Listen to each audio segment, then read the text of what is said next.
김혜김 씨를 찾아서 2편 2중. 오늘은 알짜배기 공부거니 하고 잘 들어봅시다. 살아가며 사고가 명확할 때 아마 각자의 시족의 원류를 찾아가는 여정이 아닌가 한다. 지나간 역사를 찾자는 게 아니라 먼 여정일 과거의 과거 자신의 정체성이란 그렇게도 중요하니까. 그리고 간간히 강아지가 짖는 소리 찡찡 우는 소리도 들리중. 오늘은 코를 고네요. 그러려니 하고 어디 김씨 얘기나 들어봅시다. 김혜김씨 3연파 판도 판서공다. 김씨는 흉노 김일제 후손 신라 김씨인들 스스로 그 뿌리를 흉노에서 찾고자 했음을 보여주는 9세기 제당 신라인의 대단고 김씨 부인 묘명의 덕태돌.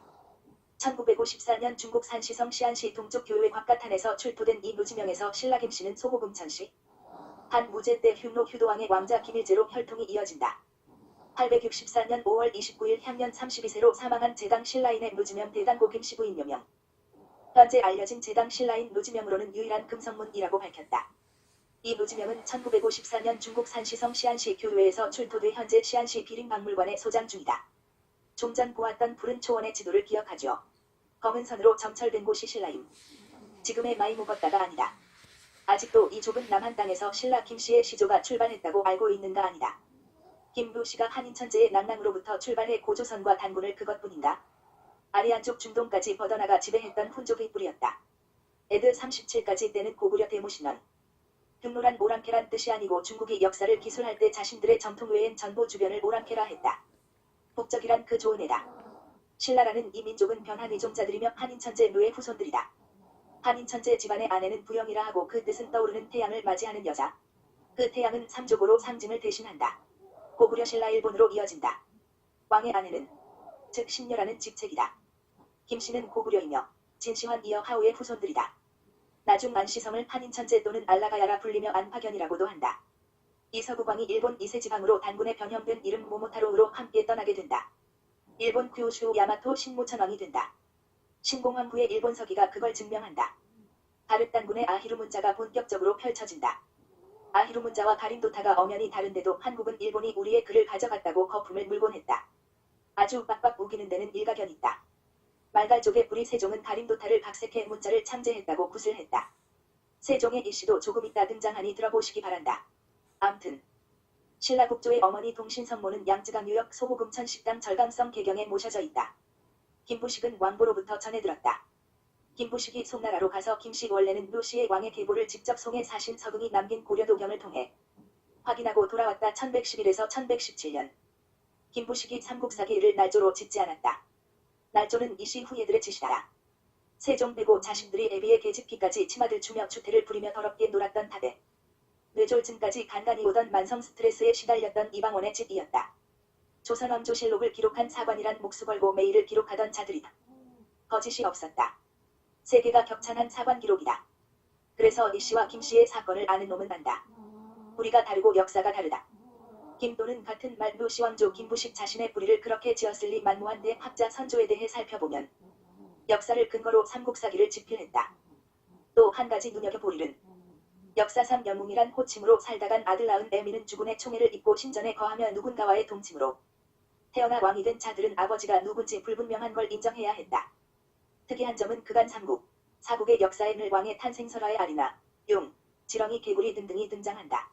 태몽을 의미하고 그건 그들을 낳은 여자들이 통치자이거나 신녀들이었단 뜻이다. 주몽, 혓벗에 수로한 석탈에 한고조 유방, 복회 신농 등등 많기도 하다. 모계사회와 부계사회로의 통합 부계사회의 시가 왕과 같은 신관이 된다. 왕은 곧 신관 측 최고의 권력자이며 통치자 무당이다. 혈통을 보존하자는 측면에서 동서양 이집트 신라까지 세계 각국의 왕조는 근친상간이 필수적으로 따른다.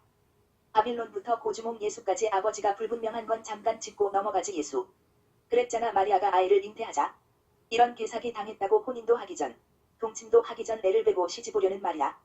하혼하려 했던 예수애비 요셉은 마리아가 로마 군발이 판텔라와 정을 통해서 아이를 가졌는데 요셉의 그 갈등이 어떠했겠으며 그 사실을 알게 된 예수는 정상으로 성장할 수 있었겠는가. 그런데도 여전히 개설푸는 할렐루야. 그 당시 모계사회가 주축을 이루고 이스타르 신전 그 어느 곳에서든 신전에서는 신을 받드는 여자들이 남자가 주는 금잎에 몸을 바쳐야 했다는 사실이다. 그래서 태어난 사내아버지의 존재를 밝히지 못한다.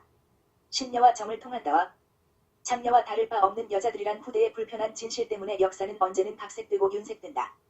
세기가 변하고 수녀원의 지하를 파자 수많은 아이들의 해골이 나왔다.